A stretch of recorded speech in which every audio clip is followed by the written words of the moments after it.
28 फरवरी 2026 की सुबह अमेरिका और इसराइल ने हमला करके ईरान के सुप्रीम लीडर आयतुल्ला अली खamenei को शहीद कर दिया है और इसकी तस्दीक डोनाल्ड ट्रंप और नेतन्याहू के साथ साथ ईरान के अपने सरकारी मीडिया ने भी कर दी है। इन्ना लिल्लाह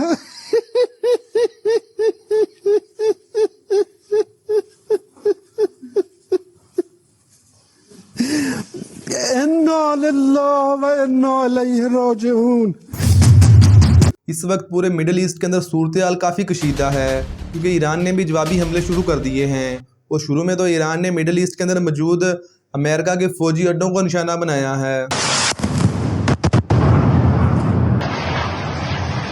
Oh my God.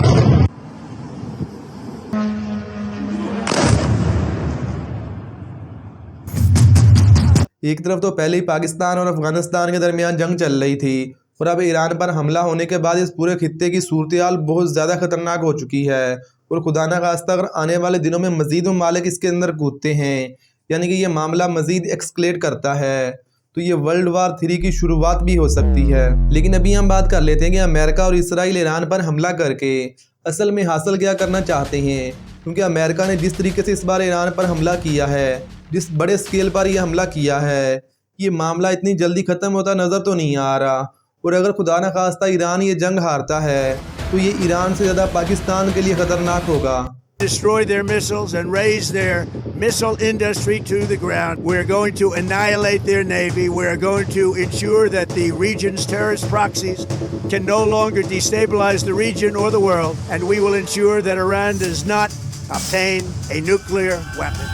अभी अमेरिका ने अपनी नाजायज़ औलाद इसराइल के साथ मिलकर ईरान पर हमला तो कर दिया है, लेकिन ईरान इतनी जल्दी सरेंडर करने वाला नहीं है और अमेरिका और इसराइल ने इस पूरी ऑपरेशन को रोरिंग लाइन यानी कि शेर की दाढ़ का नाम दिया है। अभी अमेरिका इस पूरी ऑपरेशन से 4 बड़े मकासद हासिल करना चाहता है। अगर अमेरिका ये अपने चारों मकासद हासिल कर लेता है तो ये अमेरिका की एक बड़ी कामयाबी होगी। अभी सबसे पहले तो अमेरिका चाहता है कि वो ईरान के अंदर रजीम तब्दील करे, लेकिन ये इतना आसान नहीं होगा क्योंकि 1979 के इनकलाब के बाद ईरान के पहले सुप्रीम लीडर आयतुल्ला रूहुल्लाह खamenei ने ईरान के अंदर एक पासदाराने इनकलाब की एक पूरी फोर्स तश्कील दी थी, जिसका मकसद यही था ताकि वो ईरान के इस रजीम को तहफ़्फ़ुज़ दे। अभी भले ही अमेरिका ने ईरान के सुप्रीम लीडर आयतुल्ला अली खamenei को शहीद कर दिया है, लेकिन अब ईरान के अंदर एक और नया सुप्रीम लीडर आ जाएगा क्योंकि इन लोगों ने अपना एक पूरा प्रोसेस बनाया हुआ है और सुप्रीम लीडर के साथ साथ अमेरिका ने ईरान के आर्मी चीफ को भी शहीद कर दिया है। लेकिन इस सब के बावजूद अभी भी पासदाराने इनकलाब का ईरान पर एक मजबूत कंट्रोल है। भले ही आज से कुछ महीने पहले अमेरिका और इसराइल ने ईरान के अंदर इंतशार फैलाने की कोशिश की थी, ईरान के अंदर बड़े बड़े स्पॉन्सर मुजाहरे करवाए थे, लेकिन इस सब के बावजूद अमेरिका ईरान के अंदर रजीम तब्दील नहीं कर सकता।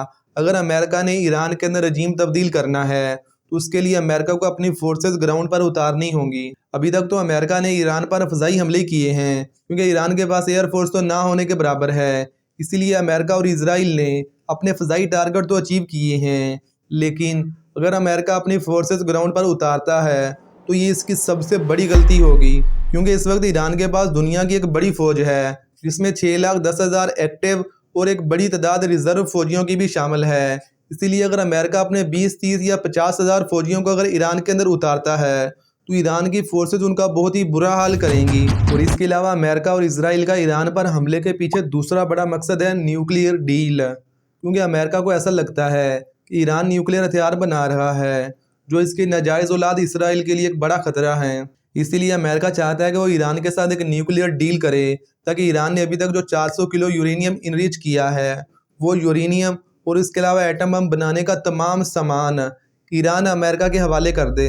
अभी अमेरिका ने जब 28 फरवरी को ईरान पर हमला किया है, इस वक्त अमेरिका और ईरान के दरमियान न्यूक्लियर डील को लेकर मुज़ाकरात हो रहे थे, लेकिन ईरान किसी भी सूरत में पीछे हटने के लिए तैयार नहीं था।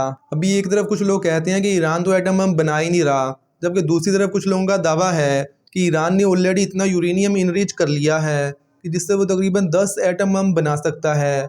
अब ये दोनों बिल्कुल मुतज़ाद राय हैं। देखिए, अगर तो ईरान ने वाकई एटम बम बना लिया है तो इस जंग में पूरी दुनिया को सरप्राइज़ कर सकता है, अदरवाइज अमेरिका न्यूक्लियर डील किए बगैर पीछे हटता नजर नहीं आ रहा। और इसके अलावा अमेरिका और इसराइल का इस जंग के अंदर तीसरा बड़ा मकसद है ईरान के प्रोक्सी ग्रुप्स को हमेशा के लिए ख़त्म करना, क्योंकि इनके मुताबिक ईरान पिछले एक लंबे अरसे से हमास, हिजबुल्लाह और हुतियों को सपोर्ट कर रहा है और ईरान की सपोर्ट की वजह से इन सब ने मिलकर इसराइल की नाक में दम किया हुआ है। और इसके अलावा अमेरिका का चौथा बड़ा टारगेट है ईरान के मिसाइल प्रोग्राम को जड़ से ख़त्म करना, क्योंकि ईरान के पास एयरफोर्स तो ना होने के बराबर है। इसीलिए ईरान ने पिछले एक लंबे अरसे से सिर्फ ड्रोन और हाइपरसोनिक मिसाइल ही बनाए हैं। और पिछले साल ईरान की इसराइल के साथ होने वाली जंग में हम सब ने देखा कि कैसे ईरान के बैलिस्टिक मिसाइल ने इसराइल के आयरन डोम की मिथ तोड़ दी। और इसकी मिथ को तोड़ते हुए ईरान के बैलिस्टिक मिसाइल ने तल अबीब और यरूशलेम में अपने हदफ को निशाना बनाया था।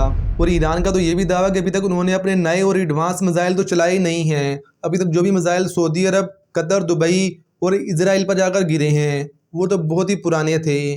पूरी दुनिया के लिए अभी बहुत सारे सरप्राइज बाकी हैं। और इससे पहले बहुत सारे इंटरनेशनल मीडिया भी रिपोर्ट कर चुका है कि ईरान के पास तो मिसाइलों की पूरी सिटीज़ हैं जो इन्होंने पहाड़ों के अंदर सैकड़ों किलोमीटर गहराई में बनाई हुई हैं। और ईरान तो खुद ये क्लेम करता है कि इस वक्त उनके पास इतने मिसाइल मौजूद हैं कि अगर वो रोज़ाना 200 से 300 मिसाइल भी इसराइल और अमेरिका की तरफ भेजें तो वो इस जंग को अगले 2 साल तक लड़ सकते हैं। तो ऐसी सूरत हाल में कैसे अमेरिका ईरान के मिसाइल प्रोग्राम को हमेशा के लिए ख़त्म कर पाएगा? अभी ईरान के अंदर एक चीज़ बिल्कुल क्लियर है कि इन लोगों ने सर पर कफन बांध लिया है और बड़े तमाम ओहदेदारों ने अपने जानशीन मुकर्रर कर दिए हैं कि अगर इस जंग के अंदर इनको कुछ हो जाता है तो इनके बाद ये लोग इनके मामलात संभालेंगे। लेकिन अगर रशिया और चाइना इस जंग के अंदर आते हैं तो ये मामलात मज़ीद ख़राब हो सकते हैं। अभी तक तो चाइना सिर्फ सीज़ फायर के लिए कोशिशें कर रहा है। अभी तक तो चाइना का इस जंग के अंदर कूदने का कोई मूड बन नहीं रहा और रशिया भी तकरीबन खामोशी है। तो ऐसे में अगर किसी मुल्क की सबसे ज़्यादा जिम्मेदारी बनती है तो वो पाकिस्तान है। पाकिस्तानी हुकाम को चाहिए कि वो इस जंग को रोकने की कोशिश करें, जितना मुमकिन हो इसके अंदर अपना किरदार अदा करें। क्योंकि अगर एक बार इसराइल और अमेरिका ने ईरान के अंदर रजीम तब्दील कर दिया तो इसके बाद अगला नंबर पाकिस्तान का होगा। क्योंकि नेतन्याहू ने तो तकरीबन आज से 20-25 साल पहले एक इंटरव्यू में कहा था कि हम किसी भी इस्लामिक कंट्री के पास न्यूक्लियर हथियार बर्दाश्त नहीं करेंगे और उसने बाकायदा तौर पर ईरान और पाकिस्तान का नाम लिया था। Meeting up with nuclear weapons or from nuclear weapons meeting up with a militant Islamic regime. The first is called Iran, the second is called Pakistan. एक बात हमेशा याद रखना, अगर ईरान गिरता है तो पूरी दुनिया मिलकर पाकिस्तान पर दबाव बनाएगी, हमारे एटमी दांत हमेशा के लिए तोड़ने की कोशिश करेगी। और ये ना सिर्फ इसराइल बल्कि भारत और अमेरिका समेत बहुत सारे ममालिक की ख्वाहिश है।